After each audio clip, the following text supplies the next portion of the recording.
परम दयाल अनंत सुख सम्राट आदि सद्गुरु सर्व आत्माओं के सद्गुरु सर्व सृष्टि के सद्गुरु सद्गुरु सुखराम जी महाराज ने अन्य हो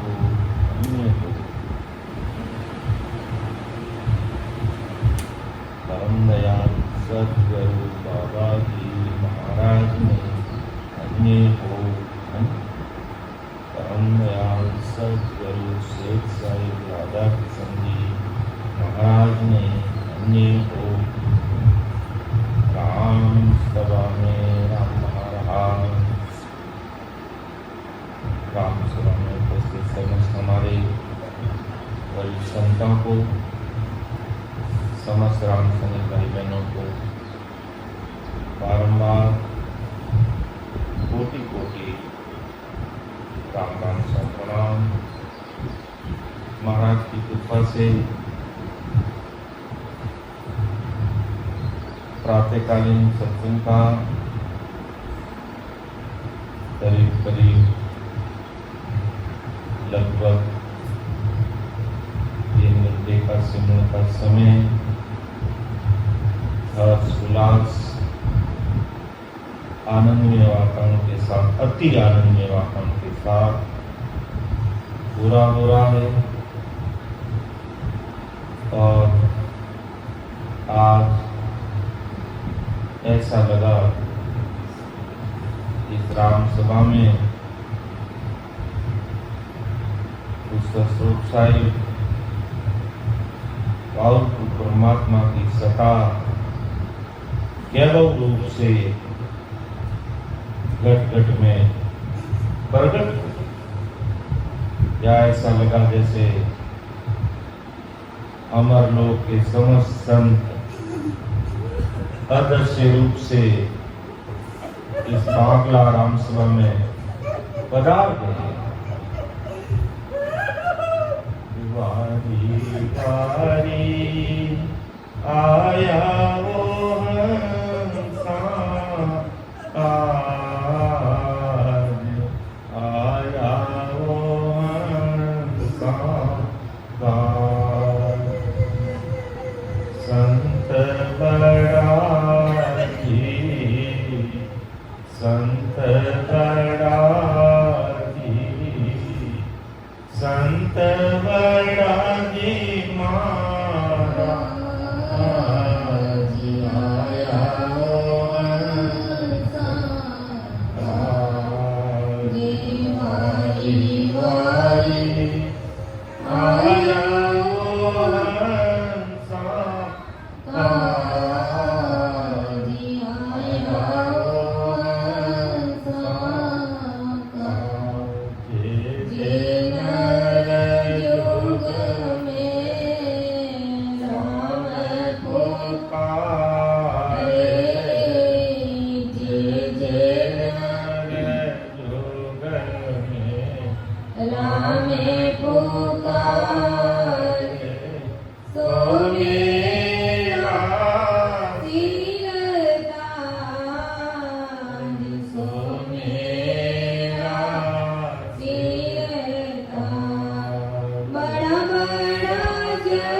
आज ऐसे ही लगा सिमरन में अति आनंद आने पर ऐसा ही एहसास हुआ कि पूरा का पूरा अमरलोक ही काटला राम द्वारा में आ गया।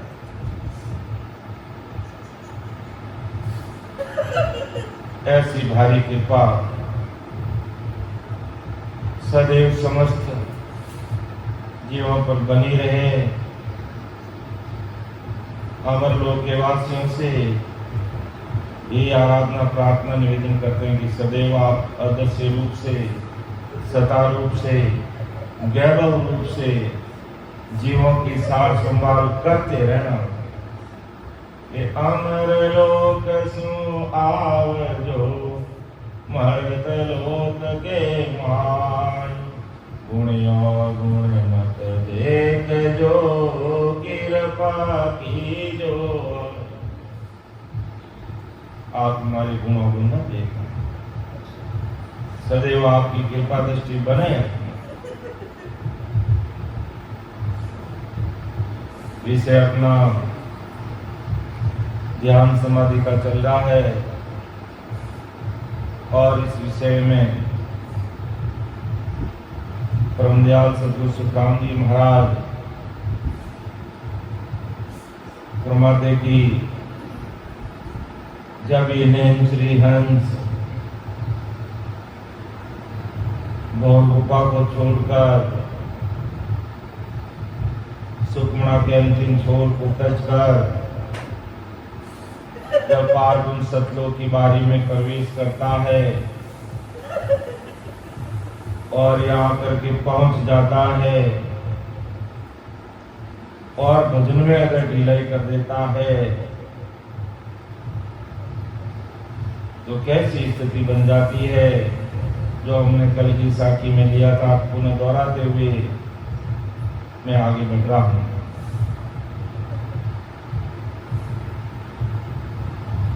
कृपा जो आवे फेरिया तब बेटे सुरलोक, वहाँ आवे सुख राम के जब लग पाचू हो। कृपा जो आवे फेरिया तब बेटे सुरलोक, वहाँ आवे सुख राम के जब लग पाचू हो। इससे पहले की साखियों में भी हमने समझा ये नैन श्री जीवात्मा पार्वती के देश की बारी अर्थात खिड़की के पहले के स्थानों का वर्णन हमने समझा, अनुभव किया। अर्थात तीन ब्रह्म के 12 लोगों तक हमने अनुभव किया। फिर पार्वती के देश की बारी से पहले शून्य सागर का जो तट है, 3 ब्रह्म के 13 लोकों में बाहरवा जो लोक है शून्य सागर, नैनश्री हंस इस स्थान तक की 7 सुरों अर्थात सुखों के 7 द्वारा का अनुभव ले सकता, अर्थात 2 आंख से, 2 कान से, 2 नाक से और मुख से, यानी शून्य सागर तक ये नैनश्री जीवात्मा इन 7 दरवाजों का सुख ले सकता है। त्रिकुटी के मठ से आगे चलने पर इस पार्वती के देश की बारी से पहले शून्य सागर के तट तक नैनश्री हंस 2 आंखों के द्वार, 2 कानों के द्वार, 2 नासिका छिद्रों के द्वार और 1 मुख जीवा द्वार, इन 7 द्वारों का सुख ले सकता है। यहाँ पहुंचने तक नैनश्री हंस के साथ 5 भोग अर्थात 5 वासनाएं 7 अर्थात शून्य सागर तक ये 5 भोग और 5 वासनाएं जीव के साथ रहती। नैनश्री हंस के साथ शब्द, स्पर्श, रूप, रस तथा गंध, ये 5 भोग साथ है। और जैसे ही ये नैनश्री जीवात्मा पार्वती के देश में प्रवेश करती है, इनसे अलग जब पार्वती सतलोक में प्रवेश करने पर अगर नैनश्री से प्रीति कम हो जाती, सतगुरु जी महाराज के प्रति भाव में कमी आ जाती, तो यहाँ से भी वापिस उलट करके वापिस है जो इन 3 ब्रह्म के 13 लोक की तरफ आ सकता है, 5 विषय की वासना भोग सकता है। इसलिए बार बार अपन दोहराते हैं कि जैसे जैसे हम ब्रह्म देश की तरफ आगे बढ़ते हैं, बार हम सतलोक में पहुंच जाते हैं, तो हमारा ध्यान का समय पहले से दूना हो जाना चाहिए। अगर हम पहले 2 घंटे बैठ करके ध्यान में मस्त होते तो अब हमें 4 घंटे तक बैठना, और यहाँ करके उल्टा कम कर दिया तो इन 7 द्वारों के भोग में, 5 विषयों के भोग में और इन 5 इंद्रियों के भोग में वो जीव वापिस फंस सकता है। ऐसा परम दयाल आदि सद्गुरु सुखराम जी महाराज ध्यान समाधि विषय के माध्यम से आज अपने समस्त भाई बहनों को समझा रहे हैं। फिर महाराज अगली साखी के अंदर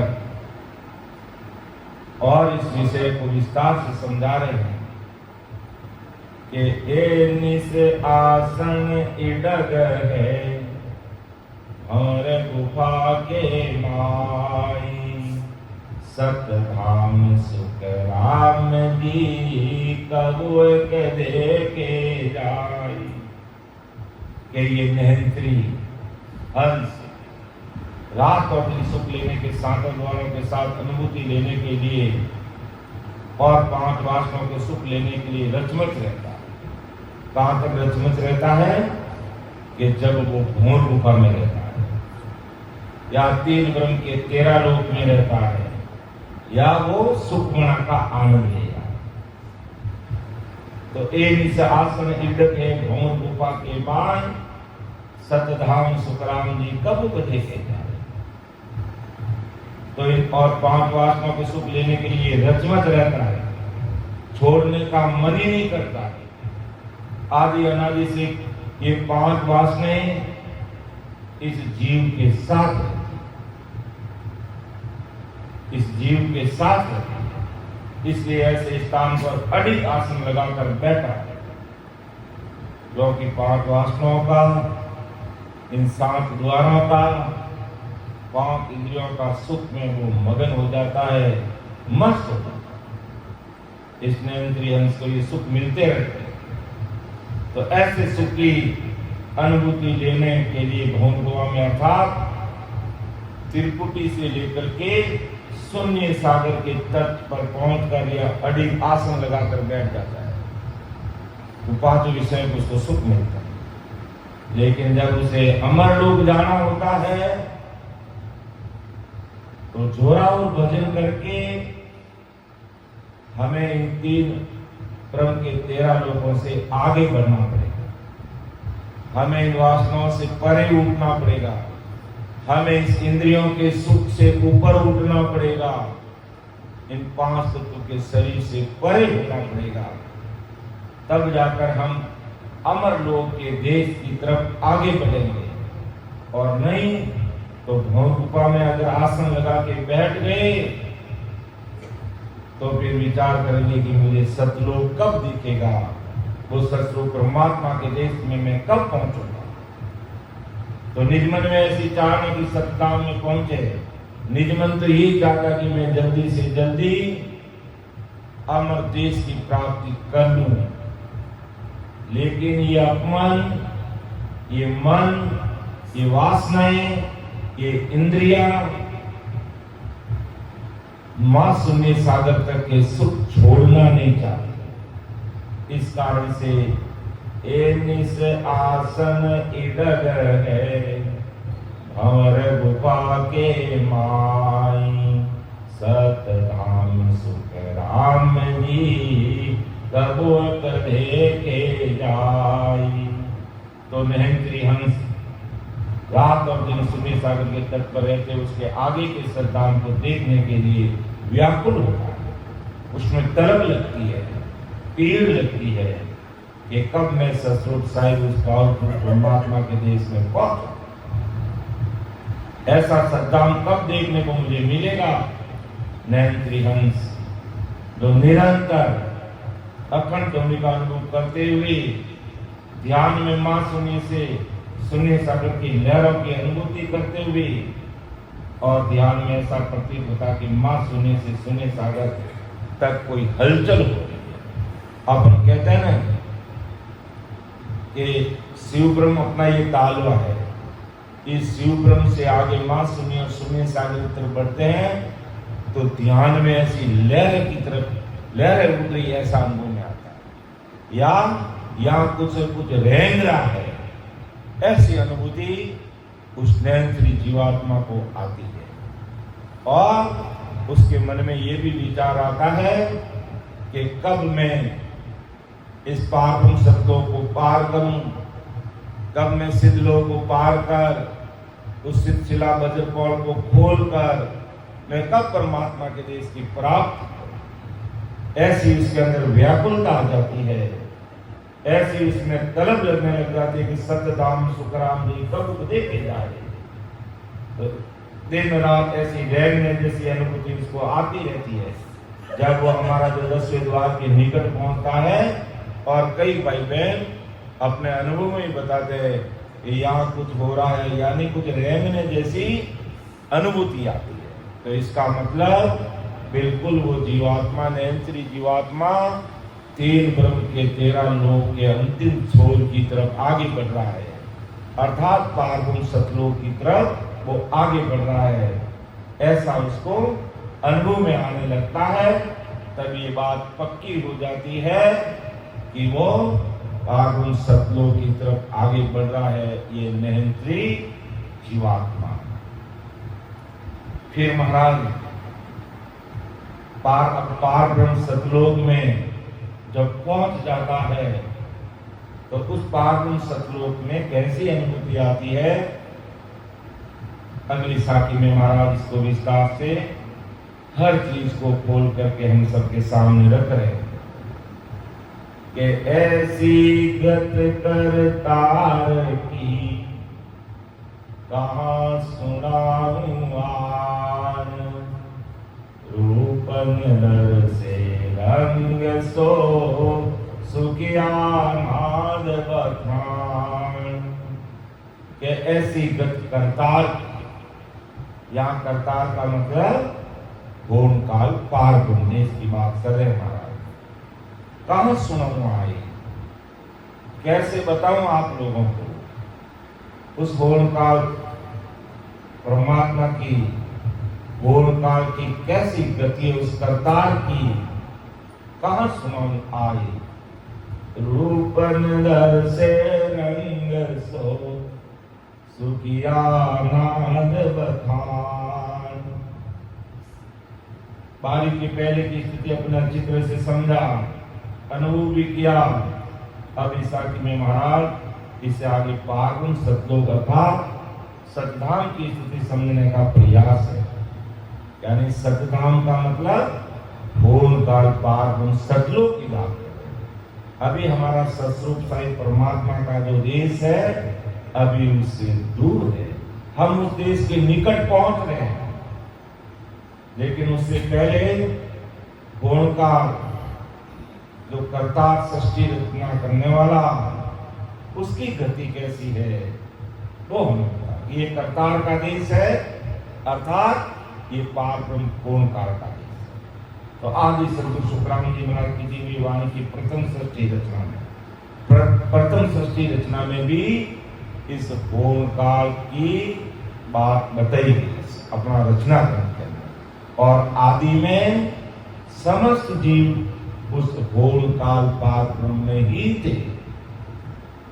तो इस सतलोक का वर्णन हमारी जो प्रथम सृष्टि रचना हुई उस रचना ग्रंथ में भी इस घोर काल पार ब्रह्म का वर्णन है, जो सृष्टि रचना का मूल है। यानी सृष्टि रचने वाला ये मुख्य है, यही से इस सृष्टि की रचना हुई। यह न तो कोई यहाँ आने पर पहुंचने पर रूपन दर से रंग सो सुखिया नाद बखान, यहाँ घोर काल पार में पहुंचने पर रूपन दर से रंग सो सुखिया नाद बखान, यहाँ न तो कोई रूप दिखाई देता और न ही किसी प्रकार का रंग रूप दिखाई। रूप और रंग को समझने के लिए सुरती और नित्य चाहिए। हमें किसी चीज को देखना है, निर्णय हमें सुरती नीति चाहिए, और वो सुरती हमारी मां सुनने तक ही थक गई, वहां तक ही रह गई है। यानी हमारा जो ये नवतत्लिंग शरीर है वो इससे घोर काल पार या पार सतलोक से पहले ही रह गया है। इसलिए हमारी वो जो देखने की क्षमता यहाँ पर खत्म हो, केवल अपन यहाँ पर आत्म चेतन से एहसास कर सकते हैं कि ये ऐसा देश है पार्वती सतलोक जहाँ ना कोई सुख है ना कोई दुख है और ना वहां पर कोई रंग रूप है। ऐसी स्थिति उस ध्यान अवस्था में उस जीवात्मा को आती है। और ध्यान अवस्था से अगर वापिस सुरती और मृत्यु के स्थान बहुरूपा अर्थात शून्य सागर के तट पर आकर भी नहीं उतरी, हर्ष पार्वण शब्दों के अनुभव के बखान करने की स्थिति में नहीं रहता। अगर उसका ध्यान घोर काल पार्वण तक वो पहुंच चुका है और वापिस अगर उसका ध्यान नीचे भी आता है तो भी वो घोर काल की गति का बखान नहीं कर सकता। सुखिया नाद बखान, वहां केवल नाद यानी ध्वनि सुनता है, और वो भी ध्वनि ध्वनि कौन से देश की है? वो सतरूप साई पावरफुल अमर लोक की ध्वनि, क्योंकि घोर काल पारगुण यानी पारगुण सतलोक तक अपन पहुंच जाते हैं तो वो अमर देश की ध्वनि हमें सुनाई देने लग जाती है कि जिंग शब्द धुन होई। अलौकिक ग्रंथ में महाराज ने इसको स्पष्ट लिखा कि ऐसी जिंग यानी जीणी ध्वनि है जो सुनाई देने लग जाती है, और वो ध्वनि किस लोक की है? अमर लोक की है, क्योंकि हम पार सतलोक तक पहुंच गए, यानी हम 10वें दरवाजे के निकट आ गए। 10वें दरवाजे के निकट आने का मतलब हम अमर लोक के निकट आ गए, हम अमर लोक के निकट आ गए। और जिस दिन हम चौराहो भजन करेंगे सदगुरु जी महाराज की शरणागति में रहेंगे 101% निजमन के साथ, नहर से तुणी प्रीत लगाए रखेंगे, और जिस दिन हम इस शिला को फोड़ देंगे, अर्थात 10वें दरवाजे को खोल देंगे, उस समय जो ये नाद, जो ध्वनि, जो हमें झीणी धीरे धीरे सुनाई दे रही है, धीमी धीमी सुनाई दे रही है, वो उसके परे होने पर स्पष्ट सुनाई देने लगता है।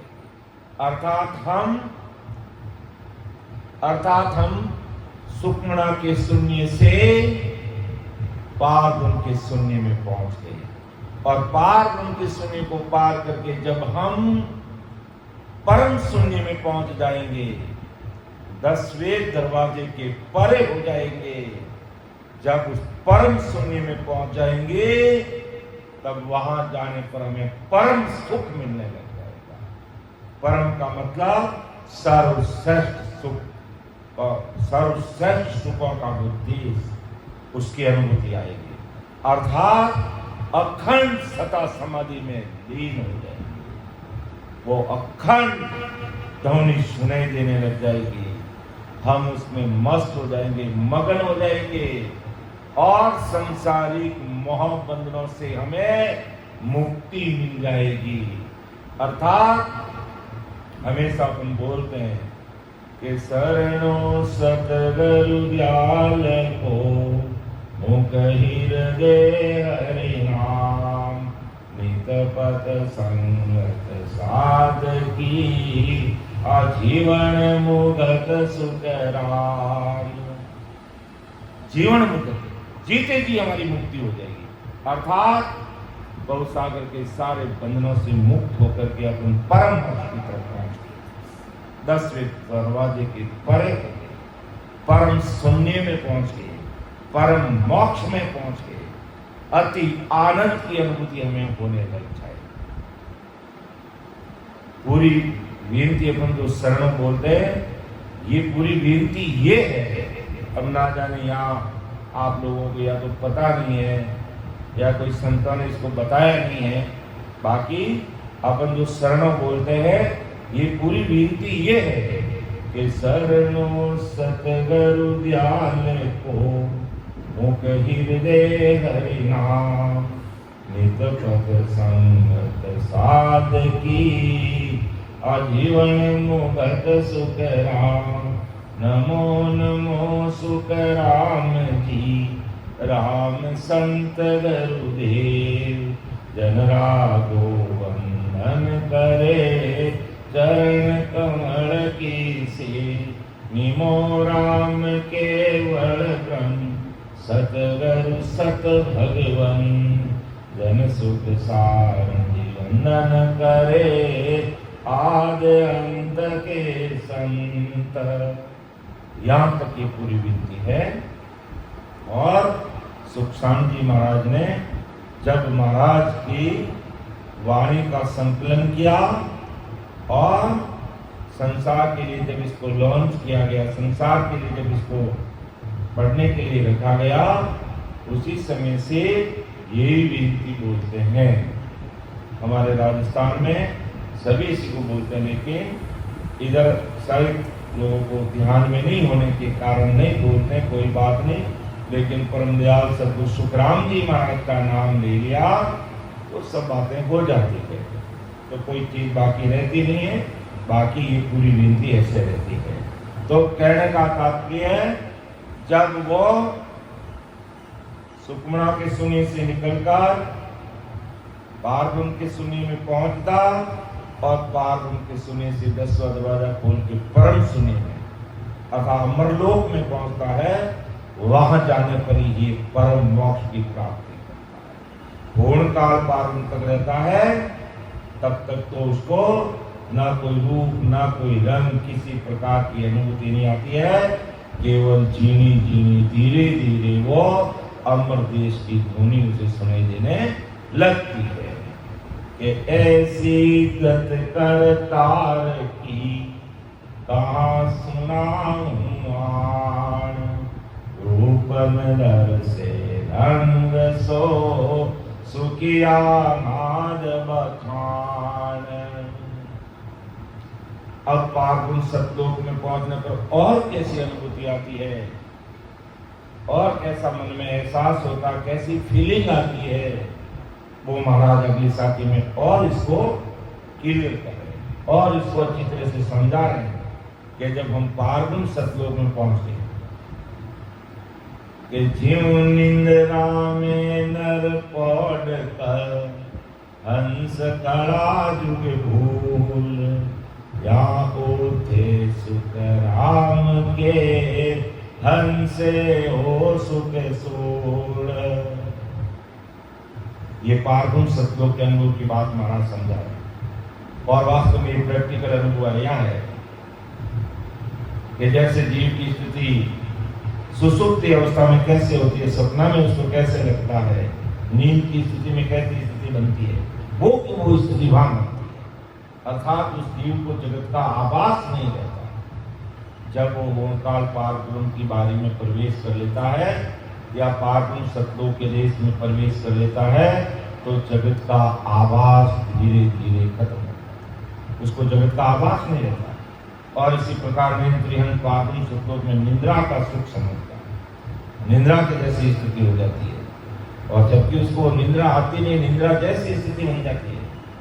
वो राम नाम का अंतःकरण से वो सुख ले रहा होता है, कुदरती वो राम नाम होने लग जाता है। उससे पहले तक तो अपन राम नाम को रटते हैं, लेकिन यहाँ आने पर कुदरती अपना आप लगता है। थोड़ी देर अपन बैठेंगे राम राम करने के लिए, हमारे होठ कंठ बंद हो जाएंगे और कुदरती राम राम मंत्र में और अपार सुख आएगा, अपार सुख की स्थिति होती है।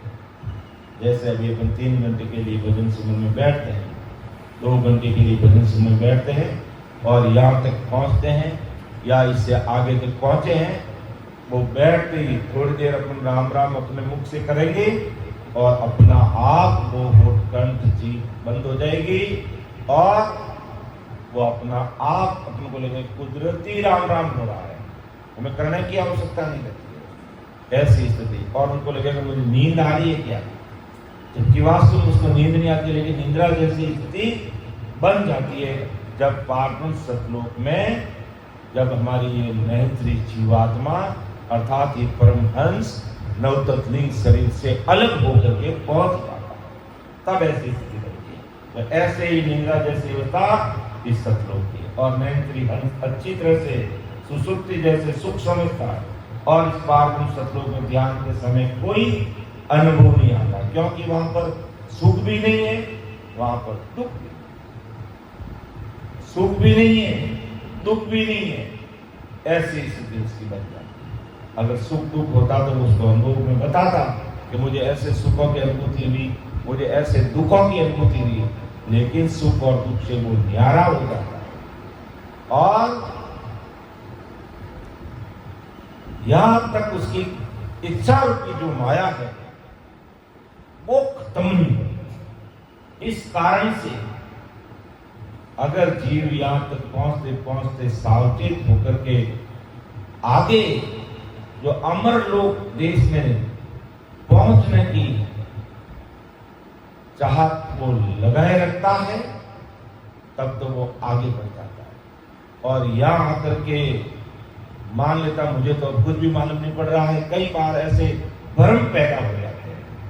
कैसे भ्रम पैदा हो जाते हैं कि मुझे मां शून्य सागर तक तो खूब सारी अनुभूतियां आई, खूब सिमरन किया, लेकिन अगर ये जानकारी इस ज्ञान की कोई जानकारी नहीं होती है, और क्योंकि सतगुरु राम जी की अपनी भक्ति करने वाले हैं, आदि सतगुरु सुखराम जी महाराज का अपना शरणा है, तो अगर हमें ज्ञान की जानकारी नहीं है लेकिन फिर भी प्रेम प्रीति के साथ रात और दिन भजन में लगे हुए हैं और ये नैनचर निज नाम की सता हमारे इस घट में प्रकट है, तो ये नैनचर अपना काम करेगा, ये नैनचर अपना काम करेगा, हमें भले पता ही नहीं चलेगा, लेकिन फिर भी अपन क्या करेंगे, ओंकार पार्वण सतलोक तक भी पहुंचाएंगे और ये सिलसिला भी फूट जाएगी और अमर देश की अनुभूति आने लग जाएगी।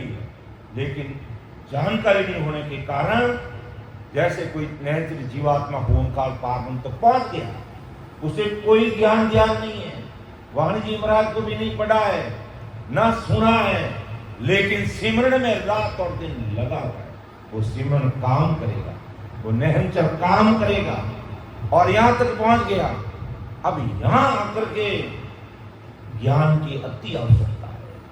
अगर यहां हमें ये चीज की जानकारी नहीं है कि भी पार्वती सतलोक में आने पर निंद्रा जैसी स्थिति हो जाती है, रंग रूप कुछ भी दिखाई नहीं देता है और सुख दुख का एहसास ही नहीं होता है, तो कई भाई बहन क्या कहते हैं कि भाई साहब हम क्या करें, इतने दिन तो बहुत अच्छे से सेवन करता था, हमने 3 ब्रह्म के 13 लोगों का एक एक का अच्छे से हमने अनुभव किया, लेकिन अब तो कुछ भी मालूम नहीं पड़ता। अब क्या करें, तो कुछ भी मालूम नहीं पड़ रहा। यही अनुभूति है पार्वती सतलोक की, यहाँ कुछ भी अनुभूति नहीं आती।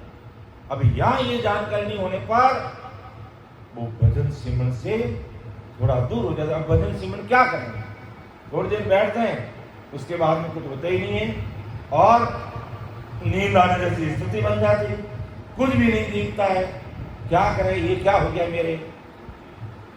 तो उस समय अगर वो सावचेत नहीं रहता है, अगर निरंतर लगा रहता है, सतगुरु साहिब उस पावरफुल परमात्मा पर निरंतर निंदा पर विश्वास के साथ लगा हुआ है, तो यहीं से वो कुदरती आगे बढ़ जाएगा।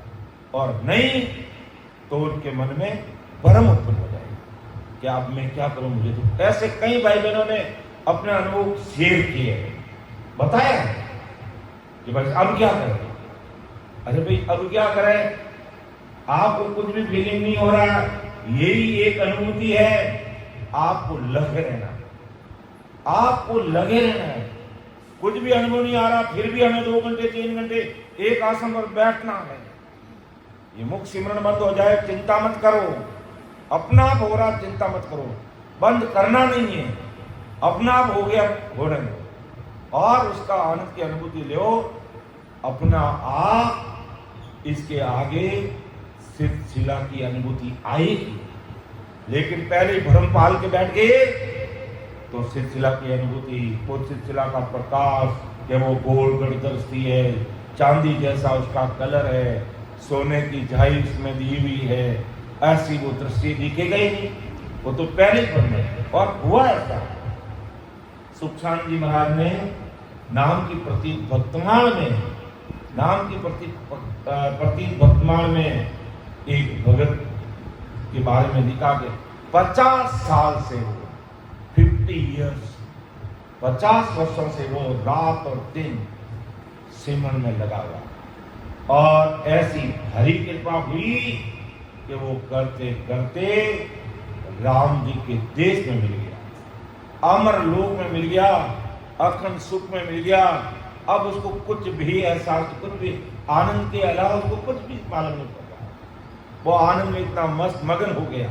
लेकिन उसके मन में भ्रम क्या है कि मुझे तो अब कोई दिखाई नहीं दे रहा अमर लोक में।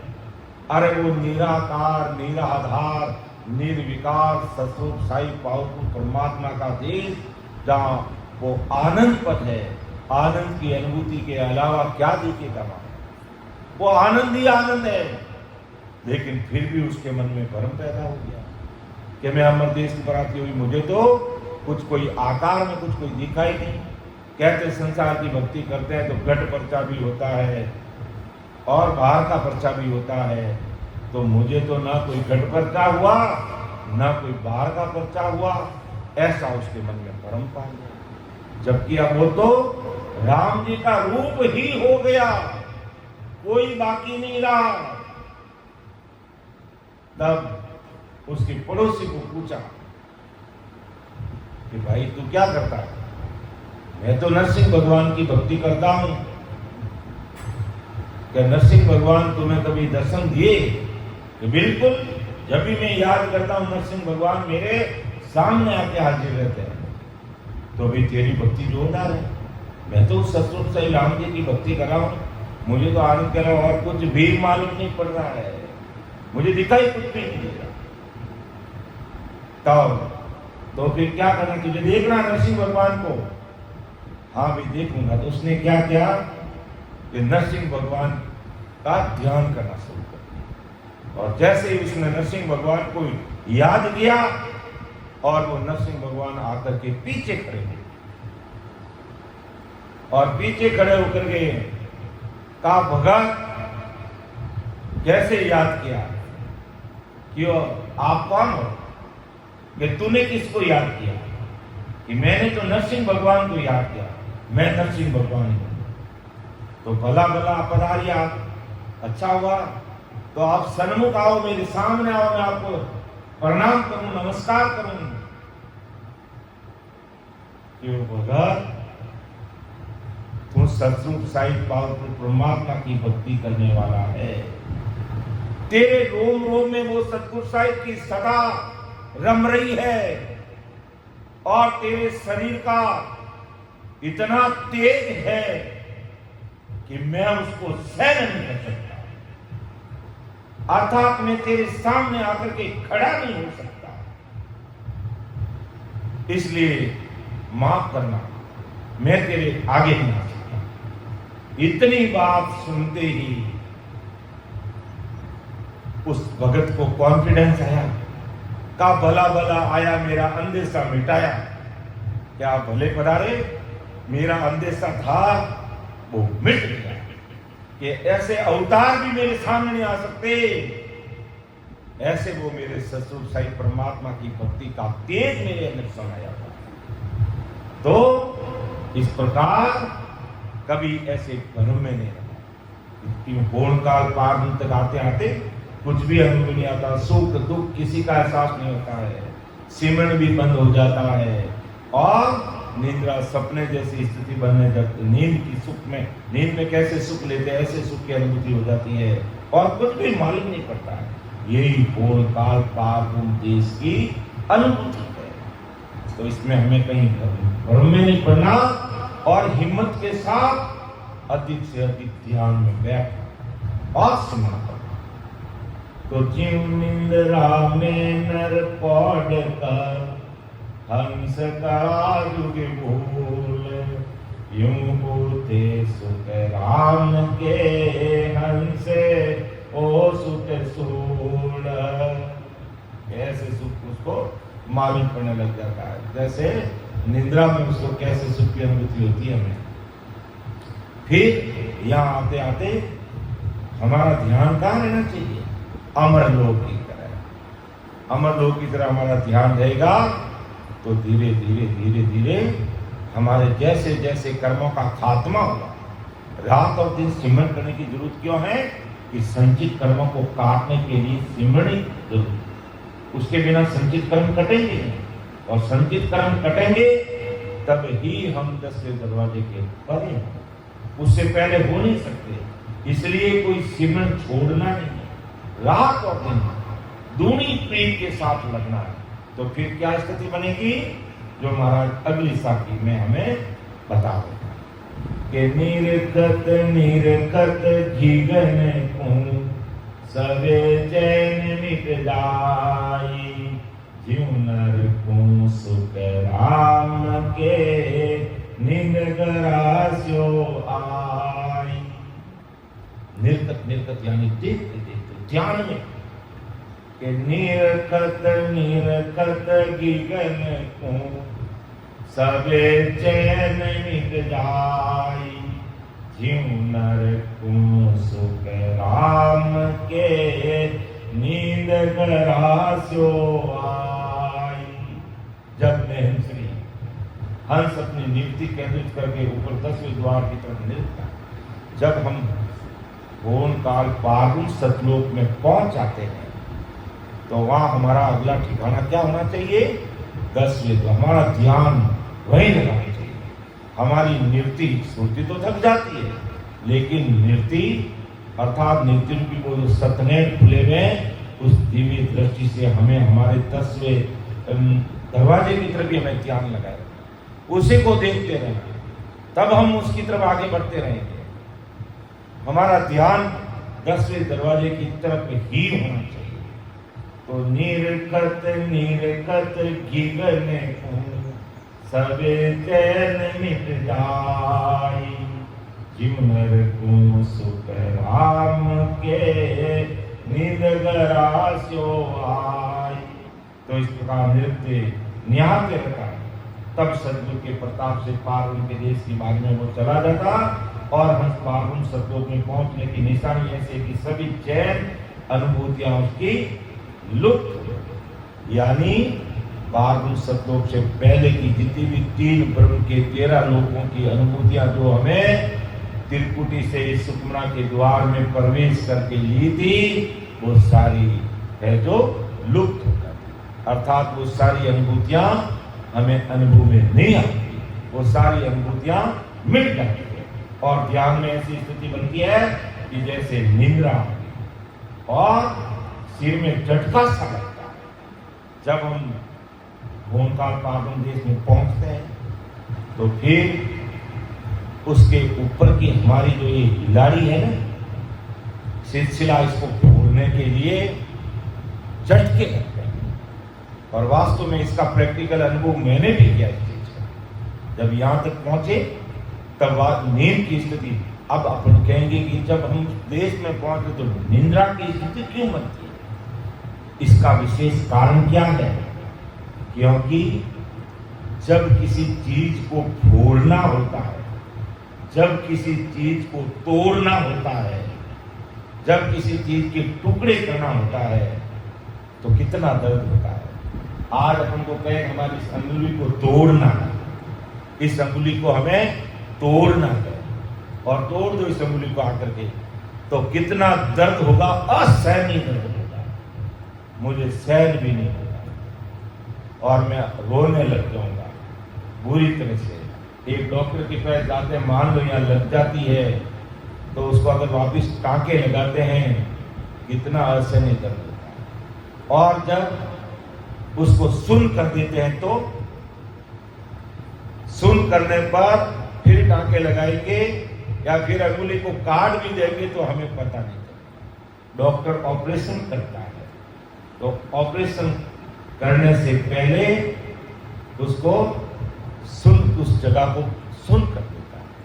मान लो मेरी ये अंगुली टूट गई है और इसको काटना है तो वो इसको सुन करेगा, ऐसे काटेगा तो मैं सहन कैसे करूंगा, असहनीय दर्द होगा, मर जाऊंगा। लेकिन उसको सुन का इंजेक्शन लगा करके इसको सुन कर देंगे तो मुझे वो दर्द नहीं होगा।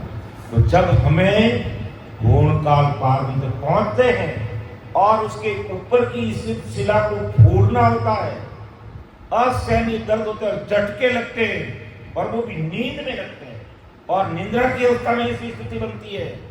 और अगर अपन ऐसे बैठे रहते हैं और उसमें अगर वो झटके आए और वो दर्द आता है, इतना हम सहन नहीं कर पाते हैं।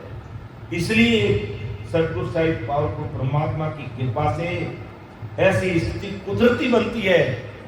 हम न तो नींद में रहते हैं, न जागते रहते हैं और ये सिलसिला फूटने की स्थिति बन जाती है क्योंकि असहनीय दर्द होता है।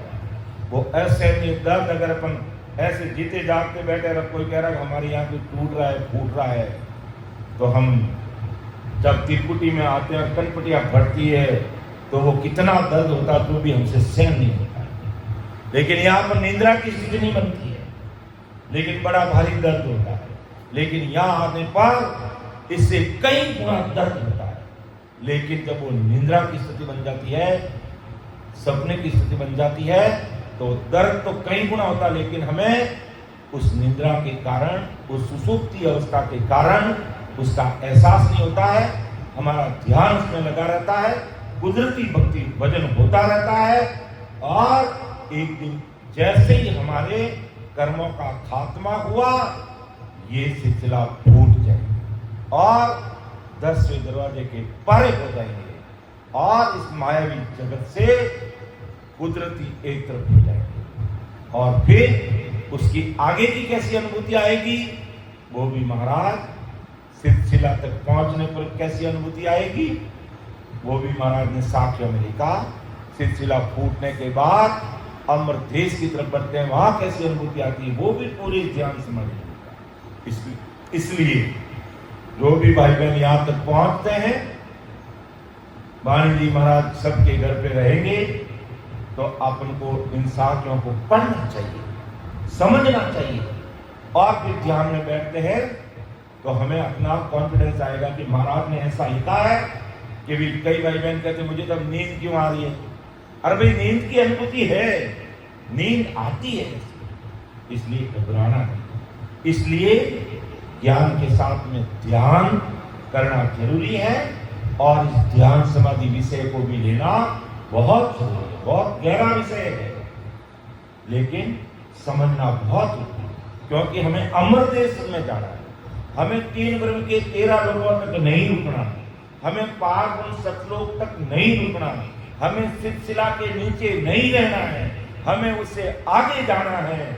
इसलिए इन साथियों को, महाराज के अन्य शब्दों को, इस ध्यान समाधि विषय को बड़े ध्यान से, बड़े तलीनता से, बड़े लगन के साथ, बड़े कंसंट्रेशन कहते हैं ध्यान लगा करके हमें सुनना पड़ेगा, समझना पड़ेगा, और फिर आगे बढ़ेंगे तो आनंद की इतनी अनुभूति आएगी, इतना कॉन्फिडेंस रहेगा कि हम बिल्कुल सीधे अमर देश के मार्ग पर आगे बढ़ रहे हैं। तो निरखत निरखत घिगन को सबे चैन मिट जाए, किसी प्रकार की अनुभूति नहीं आती। जीव नर को सुख राम के नींद करास्यो आई।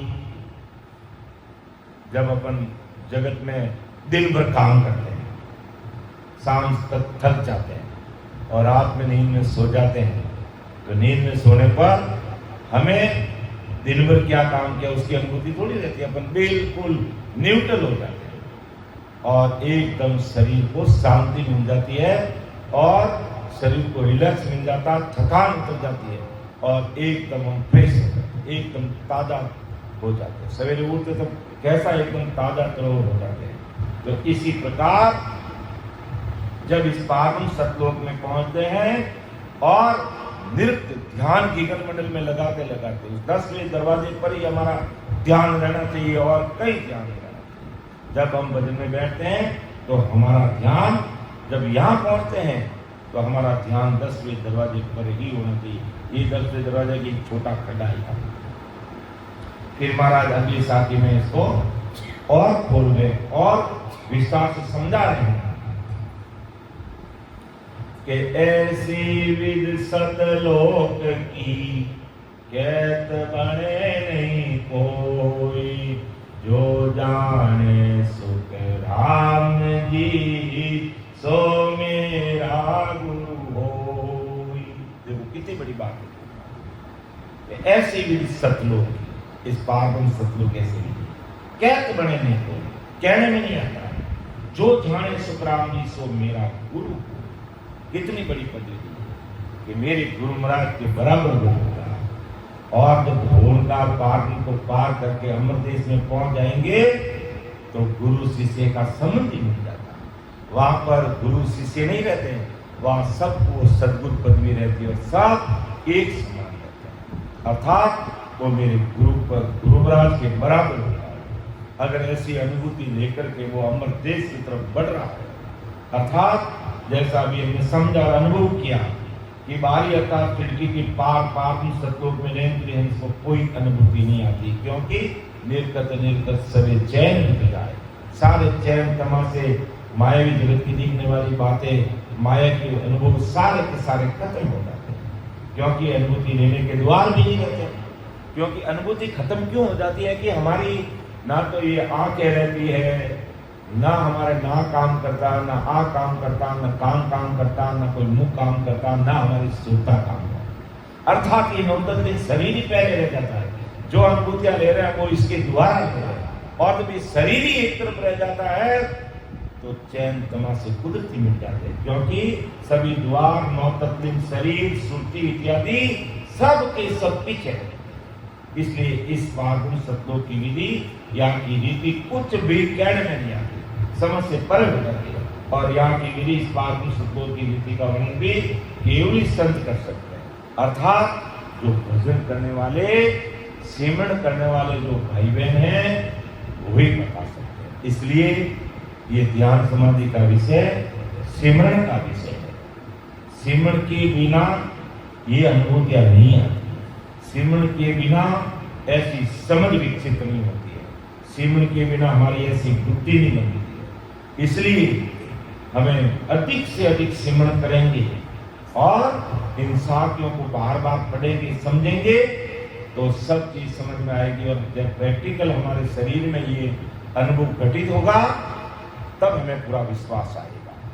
तब कहते हैं और वही केवली संत, और केवली संत और केवली पदवी पार सतलोक तक संसार के भाई बहन भी मानते हैं। तो संसार की जो भक्तियां करते हैं ना, वो संसार की भक्तियां करने वाले भाई बहन जब गौण काल पारमी तक पहुंच जाते हैं, गौण काल पारमी तक पहुंचने पर अपने आप को केवली संत मानते हैं। अपने आप को केवली संत मानते हैं।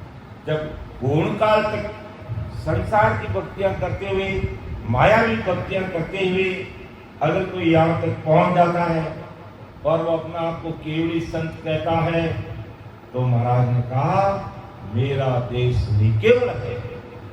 जब संसार यहाँ पारब्रह्म को अगर केवल कहता है तो मेरा देश निकेवल है। और संसार के लोग गौण काल तक को मोक्ष मानते हैं तो मेरा देश परम मोक्ष है। जैसे जैसे जगत ने गौण काल को उपमा दी तो महाराज ने अमर देश की उपमा को आगे बढ़ा दिया। यानी गौण काल तक के लोगों ने कह दिया कि यहाँ तक पहुंचने वाले केवली संत हैं तो मेरे वो निकेवली संत हैं। और यहाँ तक तुम मोक्ष मानते हो गौण काल पारब्रह्म को, और वास्तव में यहाँ तक मोक्ष है नहीं, केवल सुख और दुख से निहारा हो जाते। ये बात पक्की है कि ना तो उसको सुख सताते ना उसको दुख सताते, लेकिन इच्छा रूपी माया यहाँ तक खत्म नहीं होती। इस कारण आज नहीं तो कल उसको वापिस संसार में आना पड़ता है। वो जन्म मरण से मुक्ति पा नहीं सकता। और फिर भी कहते हैं कि वो मोक्ष है। तो परम दयाल सद्गुरु सुखराम जी महाराज का भाई, जब तुम 3 लोक की भक्ति करके गौण काल में पहुंचते हो, पारब्रह्म सतलोक में पहुंचते हो और वहां आकर के तुम इसको मोक्ष मानते हो, तो मेरा जो अमर देश है वो परम मोक्ष है, वो परम मोक्ष है। आगे महाराज और समझा रहे हैं। एक साथी और लेते, समय भी होने जा रहा है कि कहत सुनत को क्या करे। आगे वही बात, ये कहने सुनने की बात नहीं, इसको अनुभव की बात है कि कहत सुनत को क्या सरे।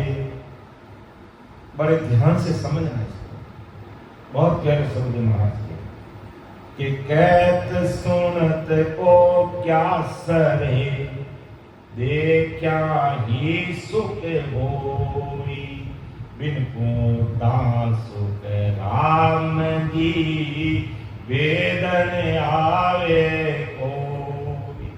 बिल्कुल महाराज ने इस पर शब्दों में इसको क्लियर कर दिया कि कहत सुनत को क्या कसरे, देखा ही सुख होई, बिन पूता सुख राम जी, वेदन आवे कोई।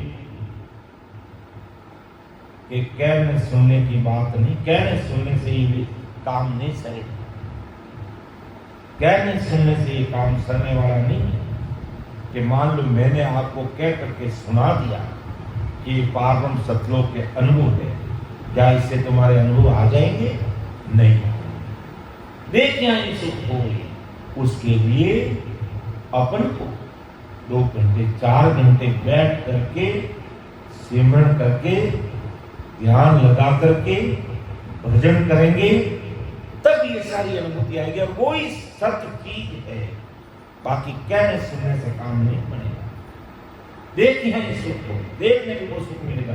बिन पूता सुखराम जी भेद ना, यहाँ तक पहुंचे बिना वहां की अनुभूति, वहां के सुख, वहां की स्थिति का भेद मिलता।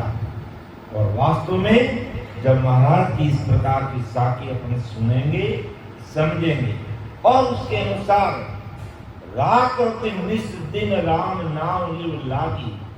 रात और दिन भजन की बात करते हैं महाराज। और जितने भी महान पुरुष संतदास जी महाराज से लेकर के आज तक जितने संतदास जी महाराज से लेकर के आज तक जितने संत हुए, उन सब ने रात और दिन सिमरन किया। और परम दयाल सदगुरु सुखराम जी महाराज ने तो 18 वर्ष तक एक ही जगह पर बैठे। अपन हम ये जो आप लोगों ने सुना नहीं होगा तो आप कहते होंगे कि आप इतने संतों के नाम कैसे ले रहे। ये सभी संत परम दयाल अनंत सुख सम्राट आदि सदगुरु सुखराम जी महाराज की भक्ति करके हमारे राजस्थान में महाराज के पद चिन्हों पर बढ़ करके केवल मान को संजम हुए। आप भी भजन भक्ति की और इनके सानिध्य में आने वाले अनेकों भाई बहनों को भजन करा के परम मोक्ष की प्राप्ति। संतदास जी महाराज हुए, संतदास जी महाराज के शिष्य जबकि तो हम पूरा अभी बोलते ही नहीं। हम तो जो हमने देखा है, जो हमने सुना, हमारे संपर्क में आए हैं, उन संतों के ही हम नाम ले रहे हैं। अगर पूरे संतों के नाम लेना शुरू करेंगे तो फिर नाम लेते लेते समय बीत जाएगा। तो प्रेमदास संतदास जी महाराज सबसे पहले इस धराधरती पर प्रकट हुए। उनके शिष्य प्रेमदास जी महाराज हुए। प्रेमदास जी महाराज के शिष्य दरियाव जी महाराज हुए और दरियाव जी महाराज के शिष्य किशनदास जी महाराज हुए। किशनदास जी महाराज के शिष्य हरिदास जी महाराज हुए। हरिदास जी महाराज के शिष्य सावणदास जी महाराज हुए और सावणदास जी महाराज के शिष्य ब्रह्मदास जी महाराज हुए और ब्रह्मदास जी महाराज के शिष्य परम दयाल अनंत सुख सम्राट आदि सदगुरु सर्व आत्माओं के सदगुरु सर्व सृष्टि के सदगुरु सुखराम जी महाराज के सुखराम जी महाराज के पाठ सिख राघोदास जी महाराज, राघोदास जी महाराज के सिख फिर सुखसान जी महाराज, फिर साहिब जी महाराज जिसे रामनाथ जी महाराज कहते हैं। उनके बाद में रामचंद्र जी महाराज, रामसुख जी महाराज, बस्ती राम जी महाराज, रामदत्त जी महाराज, बाबा जी और फिर इधर महाराष्ट्र के अंदर शेख साहिब राधा कृष्ण जी महाराज, रामपाल जी महाराज, खूब सारे संत हुए। अब उन संतों के नाम नहीं लेते हैं तो हमें पता ही नहीं रहता कि कौन से संत हुए। इसलिए जानकारी के लिए इन संतों को भी अपन धन्य करें। बाकी और कोई कारण नहीं है कि हमें ये जानकारी मिले कि भाई राजस्थान में इतने बड़े महान पुरुष आदि सदगुरु सुखराम जी महाराज के पद चिन्हों पर चलने वाले और केवल राम जी के नाम की भक्ति करने वाले। इसी प्रकार महाराष्ट्र में इतने राधा कृष्ण जी महाराज से लेकर के खूब सारे संत हुए, लेकिन उनका नाम नहीं लेते, हमें पता नहीं चलता। तो ऐसे खूब सारे संत इस धराधरती पर हुए। तो महाराज बताते हैं कि इस प्रकार ये जो विषय है कहने सुनने का नहीं है, ये प्रैक्टिकल अनुभव करने का विषय है। और प्रैक्टिकल जब तक अनुभव नहीं करेंगे तब तक उस भेद को अपन समझ नहीं पाएंगे और उस भेद को नहीं समझ पाएंगे तो फिर उस देश की, उस स्थान की पावन सतलोक की है, चाहे 3 ब्रह्म के 13 लोक की अनुभूति है, वो अनुभूति हमें आएगी। इसलिए परम दयाल सतगुरु सुखराम जी महाराज सुनाते हैं कि कहत सुनत को क्या सरे, देखा ही सुख होई, बिन पुमुता सुख राम जी, वेदन आवे को। ये पावन सत्यों की रीति है। वहाँ का सुख वर्णन करने में पाठों को उस पावन सत्यों का सुख नहीं मिल सकता। इसलिए पावन सत्यों के सुखों को वक्ता और श्रोता नहीं समझ सकता। इस देश के सुख को समझने के लिए वहां पहुंचकर देखना ही होगा। इसलिए भजन करना पड़ेगा और भजन किए बिना वहां पहुंच नहीं सकते। वहां पहुंचे बिना वहां के सुख की अनुभूति पता नहीं चलती है। इसलिए कहने सुनने मात्र से यहाँ का काम होने वाला नहीं है। यहाँ का काम करवाना, यहाँ कुछ इस काम को समझना, तो हमें रात और दिन इसमें लगना पड़ेगा। तब हम है जो अमर देश की तरफ अग्रसर होंगे और निरुक्ते निरुक्ते निरुक्ते निरुक्ते, यानी ध्यान करते करते करते करते एक दिन हम 10वें दरवाजे के परे हो गए। तो ऐसा परम दयाल अनंत सुख सम्राट आदि सद्गुरु सुखराम जी महाराज इस ध्यान समाधि विषय के माध्यम से हम सब भाई बहनों को समझा। तो बहुत ही गहरा विषय है, समझाने में त्रुटि संभव है, गलती संभव है, और जितनी भी त्रुटि है, जितनी भी गलतियां हैं, वो सब मेरी है। आप मुझे अन्यथा मत लेना, छोटा भाई समझ करके, छोटा बालक समझ करके, अबोध बालक समझ करके क्षमा करना। सुन जो मैं निर्दोष हूँ, घाट बाद 10 होई, तुम्हें हर बोलन हार हो, क्या जानेगा कोई। परम दयाल अनंत सुख सम्राट आदि सद्गुरु, सर्व आत्माओं के सद्गुरु, सर्व सृष्टि के सद्गुरु, सद्गुरु सुखराम जी महाराज ने धन्य बोल धन्य राम सभा में है राम महाराज। उपस्थित सभी राम समूह भाई बहनों को, हमारे समस्त संतों को मेरा बारंबार कोटि कोटि राम नाम सा प्रणाम। अब अपन सामूहिक रूप से एक पद लेंगे और फिर अपन स्वामी इसको बंद करने वाले।